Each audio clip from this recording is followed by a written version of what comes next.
امیر المومنین حضرت علی علیہ السلام کے خطبات عالیہ نہج البلاغہ کا خطبہ نمبر 34۔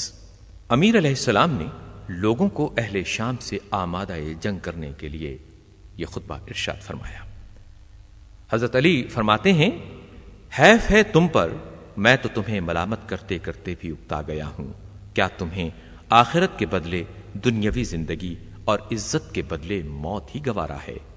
جب تمہیں دشمنوں سے لڑنے کے لیے بلاتا ہوں تو تمہاری آنکھیں اس طرح گھومنے لگ جاتی ہیں کہ گویا تم موت کے گرداب میں ہو اور جان کنی کی غفلت اور مدہوشی تم پر طاری ہے۔ میری باتیں جیسے تمہاری سمجھ ہی میں نہیں آتی تو تم ششتر رہ جاتے ہو۔ معلوم ہوتا ہے جیسے تمہارے دل و دماغ پر دیوانگی کا اثر ہے کہ تم کچھ عقل سے کام نہیں لے سکتے۔ تم ہمیشہ کے لیے مجھ سے اپنا اعتماد کھو چکے ہو۔ نہ تم کوئی قوی سہارا ہو کہ تم پر بھروسہ کر کے دشمن کی طرف رخ کیا جائے، اور نہ تم عزت و کامرانی کے وسیلے ہو کہ تمہاری ضرورت محسوس ہو۔ تمہاری مثال تو ان اونٹوں کی سی ہے جن کے چرواہے گم ہو گئے ہوں۔ اگر انہیں ایک طرف سے سمیٹا جائے تو دوسری طرف سے تتر بتر ہو جائیں گے۔ حضرت علی ارشاد فرماتے ہیں، خدا کی قسم تم جنگ کے شعلے بھڑکانے کے لیے بہت برے ثابت ہوئے ہو۔ تمہارے خلاف سب تدبیریں ہوا کرتی ہیں اور تم دشمنوں کے خلاف کوئی تدبیر نہیں کرتے۔ تمہارے شہر کے حدود دن بدن کم ہوتے جا رہے ہیں مگر تمہیں غصہ نہیں آتا۔ وہ تمہاری طرف سے کبھی غافل نہیں ہوتے اور تم ہو کہ غفلت میں سب کچھ بھولے ہوئے ہو۔ خدا کی قسم ایک دوسرے پر ٹالنے والے ہارا ہی کرتے ہیں۔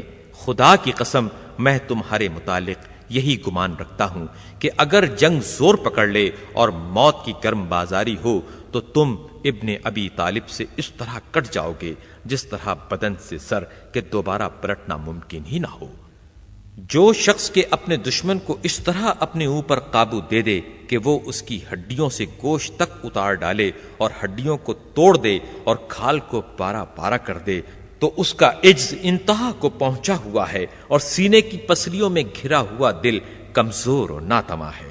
اگر تم ایسا ہونا چاہتے ہو تو ہوا کرو، لیکن میں تو ایسا اس وقت تک نہ ہونے دوں گا جب تک مقام مشارف کی تیز دھار تلواریں چلا نہ لوں کہ جس سے سر کی ہڈیوں کے پرخچے اڑ جائیں اور بازو اور قدم کٹ کٹ کر گرنے لگیں۔ اس کے بعد جو اللہ چاہے وہ کرے۔